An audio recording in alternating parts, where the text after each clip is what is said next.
평행 이동 대신에 바로 시작할게요. 평행 이동. 그냥 평행 이동하는 거예요. 그냥 수직이 되게 이렇게. 절대로 각도상으로 이렇게 옮기는 게 아닙니다. 뭐 30도만큼 뭐 이렇게 가라 절대로 그게 아니에요. 네, 그렇기 때문에 우리는 평행 이동에 대해서 배울 겁니다. 네. 그래서 점의 평행 이동. 그냥 뭐 이렇게 하면 돼요. 뭐 쉬웠고 여기 있는 뭐 2,0을 뭐 플러스 1만큼 움직이라고 그러면 3,0이 되겠죠? 이 정도는 쉬워. 네, 근데 문제는 도형의 평행 이동이에요. 도형의 평행 이동 우리가 구하고 싶은 건가? 네, 평행 이동한 이 함수의 그거를 알고 싶죠. 근데 우리가 아는 건 뭐야? 우리가 아는 거는 fx 사이의 관계식이야. 즉 이렇게 함수식과 이제 치역 사이의 관계식, 정의역과 치역 사이의 관계식밖에 없어. 근데 우리가 알고 있는 게 또 뭐야? 이거 평행 이동하는 거 알고 있지. 즉 그때 이거를 x 프라임에 두고 y 프라임에 둡시다. 근데 우리가 아는 건 x, y 상의 관계식이잖아. 그러면 이거를 이렇게 바꿔주고 여기 대입하면은 이 프라임과 프라임 사이의 관계식이 나올 수 있겠죠. 네?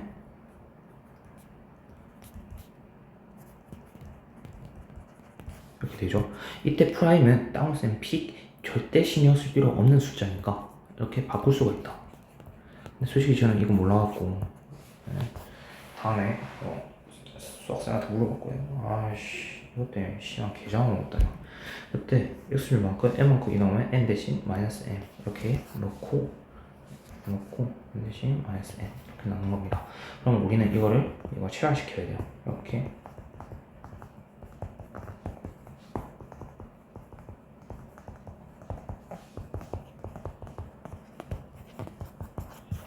이렇게 대칭 이동이 무엇이냐? 이거와 x축, y축 이렇게 선을 지정해 줄 거야. 그러면 예를 들어서 x축이라는 선이 지정됐다. 그럼 이렇게 거리가 똑같은 만큼 이렇게 대칭을 해주는 겁니다. 그러면은 x축 대칭 시 이게 예를 들어서 이렇게 b다. 그럼 어떻게 되겠어요? 대칭 이동하면 이 b만 바뀌겠죠. 이 거리만큼. 그러면은 마이너스 b가 됩니다. 네, 그래서 어떻게 되면 y 좌표 부호 change. 그럼 y축 대시 c.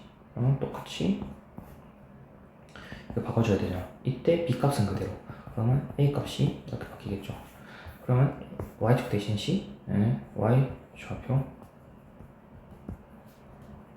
이렇게 되겠죠. 원점 대칭 c 이렇게 한 둘 다 바꿔준다는 느낌이니까 둘 다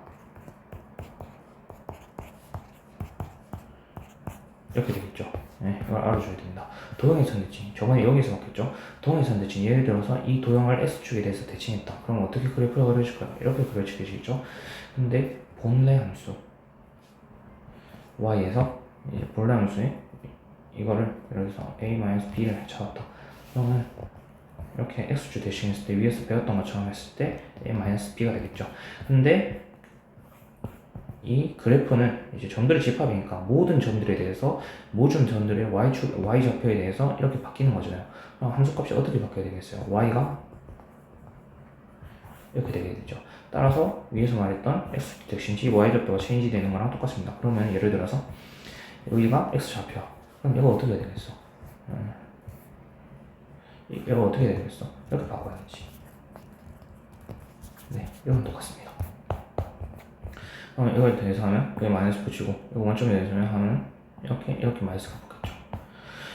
네, 이거는 역함수예요. 대칭하는 게 결국은 이게 바꿔준다는 건데 x는 정의역이고 y는 치역입니다. 이걸 대칭해준다는 말은 정의역과 치역이 바꿔준다는 거겠죠. 치역이 정의역이 되고 정의역이 치역이 되는 소리는 결국은 역함수로 구하는 거예요. 그러면 점의 역함수 대칭은 이게 이렇게 되는 거니까 이렇게 되는 거니까 여기가 a고 b야. 그럼 여기다 a고 b겠지? 그러면 즉 b, 이게 되는 거예요. 함수 fx의 대칭 이것도 역함수로 한번 설명해 볼게요. 잘 할 수 있을지 모르겠지만 이렇게 된다. 그럼 여기 들어서 여기가 a야. 그럼 여기가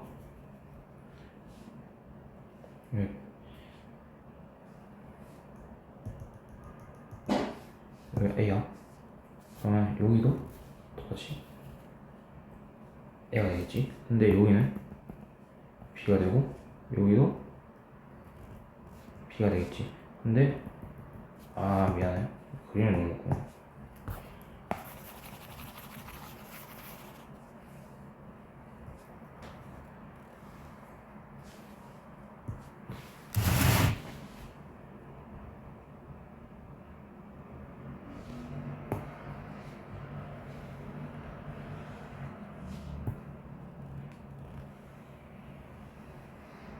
이렇게 된다. 그러면 예를 들어서 여기가 A, 그때 여기가 B. 맞다. 그러면 A를 넣었을 때 B가 나오잖아요. 이걸 주시겠어요. A를 넣었을 때 B가 나오잖아요. 근데 역함수였다는 가설이 맞으면은 B를 넣었을 때 A가 나와야 됩니다. B를 넣었을 때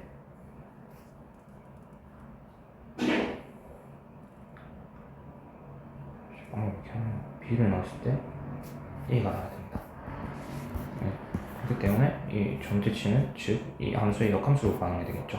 절대값 그래프 싸고 왔어요. 저번에 땅원쌤이 혼자 저 새끼 왜 지랄하지 했는데 오늘 예상을 쌌습니다. 절대값 그래프 우리가 즉 범위를 나눴었잖아요. 근데 범위를 나눌 필요가 없어요. 그래서 이렇게 그려지잖아요. 근데 우리가 이럴 때 이거고 이럴 때 마이너스 붙여서 나오기 때문에 이렇게 된다 했잖아요. 굳이 이렇게 할 필요가 없습니다. 그냥 플러스일 때만 우리가 생각해 줍시다. 플러스일 때만 이게 플러스일 때만 생각해 줍시다. 플러스일 때는 여기서만 정의되잖아요. 이렇게. 그래서 즉 이 범위값이 없어져요. 근데 우리는 이거를 단쪽도 구해야겠죠. 이때 이렇게 된다고 하면은 이때 이건데 이거를 다른 쪽도 구해야 되므로 마이너스를 구했어요. 그때 이게 돼야 되므로 즉 이 함수를 y축 대칭시켜주면 되겠죠. 그래서 이것도 똑같이 예를 들어서 x가 이거일 때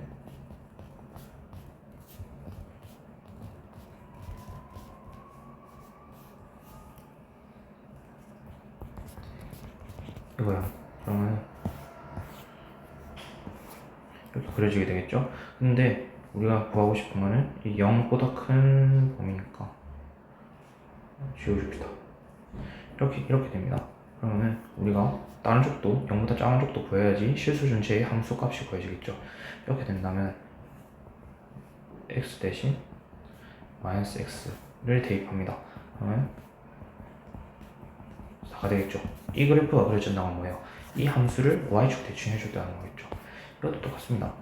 이거를 이 그래프잖아요. 근데 이거는 y가 0보다 클 때 정의됐어. 그러면 이렇게 되겠죠. 근데 우리가 또 원하는 거는 y가 작을 때, 즉 y 대신에 yx를 넣은 거, 즉 이 그래프를 알고 싶죠. 그러면 y 대신에 y를 알고 싶어. 그럼 이 그래프를 어떻게 해야 되겠어요? x축 대칭해야겠지. 이런 겁니다. 그러면은 이 밑에 있는 복잡한 식의 함수를 그리려면 어떻게 해야 될까요? 이것도 똑같이 이걸 플러스일 때만 생각해 줍시다. 그러면은 x, y 이렇게 되겠죠. 근데 x만 이렇게 됐어. 그럼 뭐야?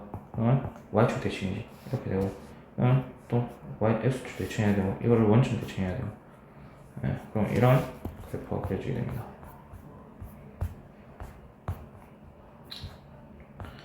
딱히 없어요 이제. 된 것 같습니다. 이거 설명 잘했고 되게 놀라운 거 다시 들으니까 복습 철저하게 하겠습니다. 이상.